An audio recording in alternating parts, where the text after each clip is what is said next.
ఇక్కడ textile industry కేంద్ర ప్రభుత్వము మంజూరు చేయడం జరిగింది. 1000 స్తంభాల గుడి మళ్ళీ పునరుద్ధరించడం జరిగింది నరేంద్ర మోడీ గారు ఆ యొక్క మంటపం. అదేవిధంగా ఇక్కడ అనేక రకాల అభివృద్ధి కార్యక్రమాలు జరుగుతూ ఉన్నాయి. ముఖ్యంగా ఇక్కడ ఎయిర్పోర్టు రావాల్సి ఉంది.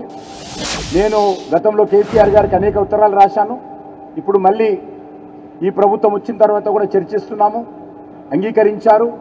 ఎంత తొందరగా ఎయిర్పోర్టుకు సంబంధించినటువంటి భూములు ఈరోజు సివిల్ ఏవియేషన్ మినిస్ట్రీకి హ్యాండ్ ఓవర్ చేస్తే అంత తొందరగా మన ఓరుగల్లు నగరానికి, వరంగల్ కోటకు ఈ యొక్క విమానాలు వచ్చేటువంటి అవకాశం ఉంది. దాన్ని అందరూ కూడా రాజకీయాలకు అతీతంగా చేయాల్సిన అవసరం ఉంది.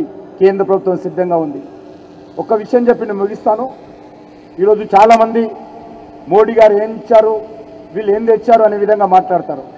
ఒకసారి కళ్ళున్నోళ్ళు వచ్చి చూడాలి, చెవులున్నోళ్ళు వినాలి.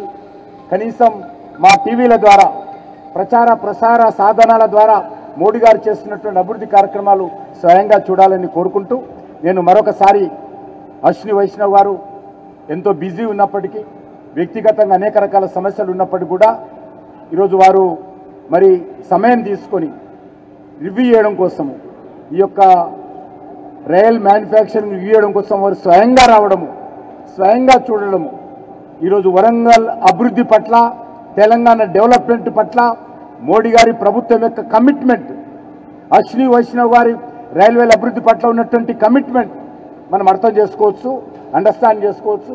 కాబట్టి తప్పకుండా రానున్న రోజుల్లో కూడా అనేక రకాలుగా అశ్విని వైష్ణవ్ గారు ఈరోజు తెలంగాణ రైల్వే ముఖ చిత్రాన్ని మార్చడం జరుగుతూ ఉంది. అన్ని రకాలుగా, అది వందే భారత్ ట్రైన్లు కానీ, లేకపోతే ఉన్నటువంటి రైళ్లకు సంబంధించినటువంటి ఎలక్ట్రిఫికేషన్ కానీ, అన్ని రైల్వే స్టేషన్లో వైఫై నెట్వర్క్ కానీ, కొత్త ట్రైన్లు తీసుకురావడం కానీ, సుమారు 40 రైల్వే స్టేషన్లు పునరుద్ధరించడం కానీ, పునర్నిర్మాణం చేయడం కానీ మన వరంగల్ లాగా.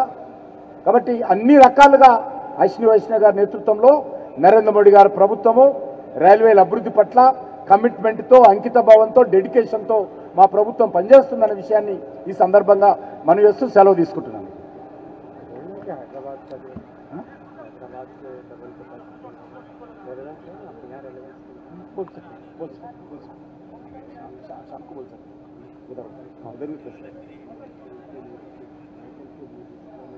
हाँ बिल्कुल देंगे. चले